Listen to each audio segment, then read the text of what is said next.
Alors en fait, il n'existe pas de définition de cybercriminalité. On pourrait penser que ce sont en fait des infractions qui se commettent sur Internet, mais ce n'est pas que ça. La cybercriminalité, en fait, c'est une extension de ce qu'on fait tous les jours, à compter du moment où il y a du numérique, ou alors qu'on touche des infractions qui sont prévues par le loi Godefrein et tous les empilements de lois qui ont été faites depuis l'établissement de la loi Godefrein, et on en découvre tous les jours. Depuis le 5 janvier 1988, la loi Godefrein s'inscrit comme le socle d'une série de lois qui renforcent le dispositif légal de lutte contre la cybercriminalité. Ces lois font référence à la sécurité quotidienne, la prévention de l'indélinquance comme des messages violents ou encore pornographiques. Ben, elle évolue en fait très très vite, elle évolue plus vite que nous, de toute façon. Elle est poliforme en fait, hein, puisque ça change tout le temps. La mafia aujourd'hui est dans la cybercriminalité, elle n'est plus dans les braquages de fourgons de la Brinks, hein. Les gens qui braquent aujourd'hui les fourgons de la Brinks, ce sont en fait souvent des gens qui sont des petits délinquants. Et c'est plus les grands parrains d'antan qui organisaient les braquages des camions, par exemple. Aujourd'hui, la mafia, elle est dans l'escroquerie à grande échelle sur Internet, dans les mouvements bancaires, dans les atteintes au système de traitement automatisé, dans les rackets organisées en fait en attaque en déni de service, etc., etc. Selon Nicolas Courtier, la cybercriminalité a évolué de façon linéaire. Dans les années 80, la valeur informatique se situait dans le matériel. Dans les années 90, la valeur est passée dans le logiciel, pour aujourd'hui se situer dans le système de traitement automatisé des données.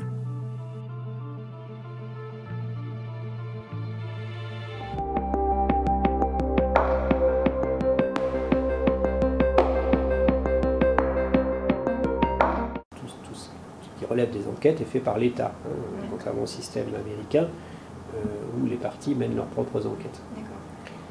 Donc, une personne qui estime être victime fait, qui relève d'une qualification délictuelle, que ce soit cybercriminalité ou autre chose, a le choix entre pousser la porte au commissariat ou une gendarmerie géographiquement compétente pour déposer plainte, ou effectivement demander à un avocat de le faire directement auprès du parquet en rédigeant une plainte.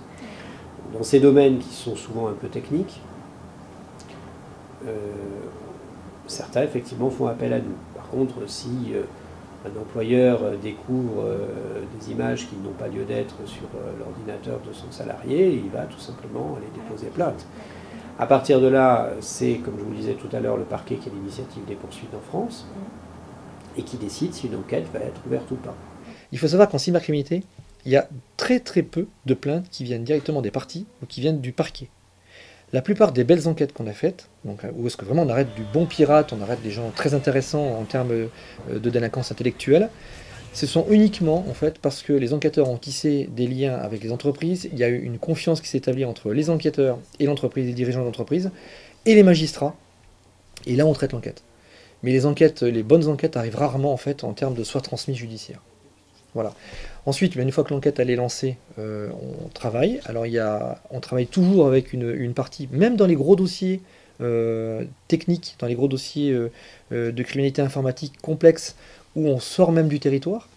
On travaille toujours avec une partie de police judiciaire traditionnelle, hein. Les filatures, ça existe toujours, on sera toujours obligé de les mettre.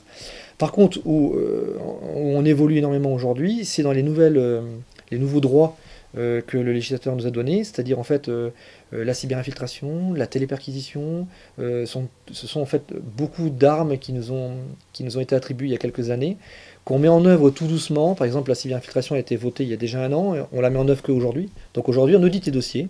Avant de prendre le dossier, on l'audite et on essaye de se caler à 6 mois, voire 1 an maximum pour le traitement d'un dossier. Quand je parle d'un dossier, c'est un gros dossier. C'est-à-dire qu'on essaye quand même d'accélérer les choses. Parce que ce qu'il faut savoir, c'est qu'après la phase police judiciaire que nous on traite, il va y avoir la phase d'instruction.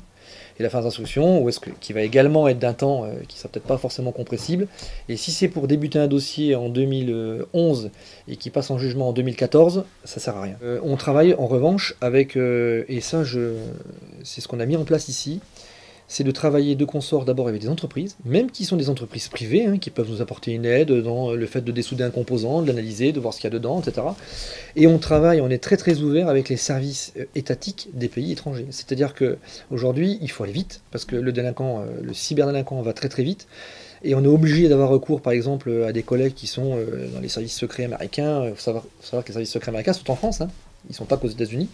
Donc on travaille avec eux, on travaille avec le FBI, on travaille avec Interpol, et on travaille très rapidement comme ça, parce qu'on ne peut plus se permettre de perdre du temps, de demander des commissions rogatoires internationales qui prennent un temps considérable et qui nous font perdre du temps. Voilà. Donc on utilise les moyens légaux de justice, on utilise aussi les réseaux de connaissances pour aller plus vite et pour récupérer des informations qui nous intéressent. Voilà.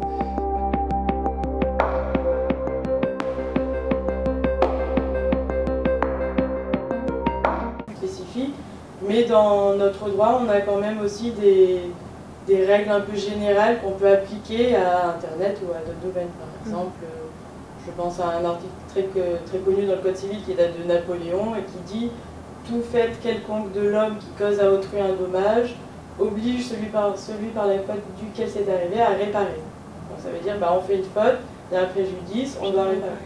Et ça pouvait être invoqué sur Internet ou pour d'autres fautes. Et puis finalement, le législateur, après des hésitations, a finalement pris quelques lois dans la matière. Et une très importante qu'on utilise souvent ou à laquelle on fait souvent référence, c'est la loi pour la confiance dans l'économie numérique du 21 juin 2004, si mes souvenirs sont bons, qui est la première grande loi en France qui a fixé des grandes règles applicables sur Internet. De toute façon, il y a un socle de législation qui s'applique toujours.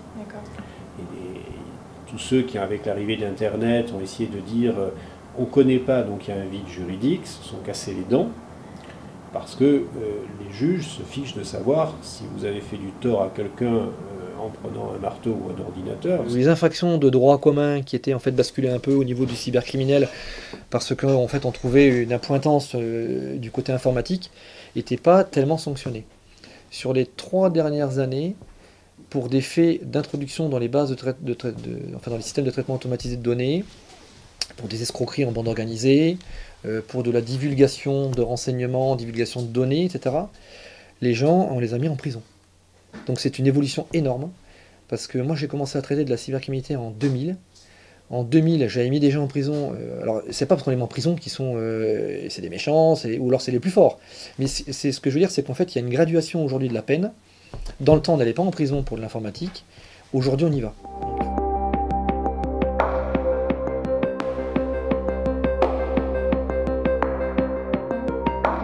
Selon Nicolas Courtier, il existe 3 grandes difficultés. Premièrement, la faute est volatile. Elle peut disparaître à tout moment. Deuxièmement, il est difficile d'identifier l'émetteur qui peut se cacher derrière un pseudo ou un ordinateur public. Enfin, le système judiciaire n'évolue pas aussi vite que l'informatique. Aujourd'hui, on est en train de mettre en place et de vulgariser des systèmes qui vont être donnés à la portée de tout le monde pour s'anonymiser, pour chiffrer ces données. Adopi, par exemple, a eu un revers énorme pour nous, c'est qu'en fait, Adopi a fait qu'il y a des réseaux sur Internet qui sont mis des réseaux et où le protocole est chiffré et où les transactions sont totalement chiffrées. Et bien, quand c'est chiffré, on n'a pas le temps de déchiffrer. C'est pas qu'on n'a pas les moyens de déchiffrer, c'est qu'on n'a pas le temps de déchiffrer. Parce qu'une enquête, elle doit être rapide. On n'a pas pris conscience encore aujourd'hui de ce qu'est la cybercriminalité. Les enquêteurs qui sont spécialisés dans ce domaine-là, ou les passionnés de ce domaine-là, ont probablement déjà pris connaissance et prennent conscience en fait de l'impact que ça va avoir dans quelques années. Mais je pense qu'au niveau judiciaire, on risque d'être un peu à la ramasse, entre guillemets, parce qu'aujourd'hui, pour faire comprendre à un magistrat la technique, c'est compliqué, parce que tous les magistrats ne sont pas forcément ouverts à l'informatique. Les lois qui sont sorties en fait sont quelquefois des lois qui sont un peu utopiques. Plus vous laissez de traces de votre nom, de votre prénom, de votre identité quelque part, et plus en fait on peut usurper votre identité. Et ça c'est clair. Mais au même titre que votre voiture, on peut prendre votre numéro et puis faire une doublette avec une plaque d'immatriculation et on usurpe votre identité sur la plaque d'immatriculation. Aujourd'hui, je dirais que c'est pas... Bon, d'abord, il faut vous protéger. Il faut déjà avoir un système sur lequel vous avez des patchs, vous avez des antivirus qui tournent, qui sont à jour, etc. Même si ça c'est pas garanti de tout. Mais moi, je pense que ce que les jeunes n'ont pas pris conscience, C'est en fait du résiduel qui reste sur Internet. Hein. En fait, c'est-à-dire que tout ce que vous mettez, tout, ça ne part jamais. Et ça, les gens ne le savent pas. Et tout le monde se dit, on prend un profil Facebook, parce que si on n'en prend pas un, on va nous le prendre. Donc en fait, je préfère m'installer moi-même sur Facebook et marquer. Mais ce qu'il faut savoir, c'est que tout ce que vous mettez, il n'y aura rien d'effacé. Pourquoi? Parce qu'en fait, nous, on utilise, le citoyen lambda utilise même pas 10% d'Internet.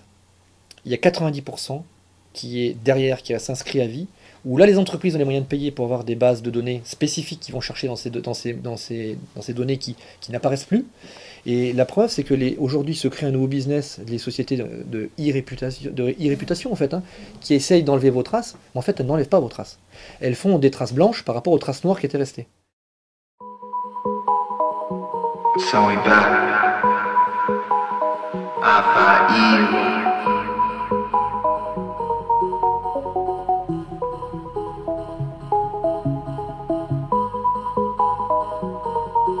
Basenet.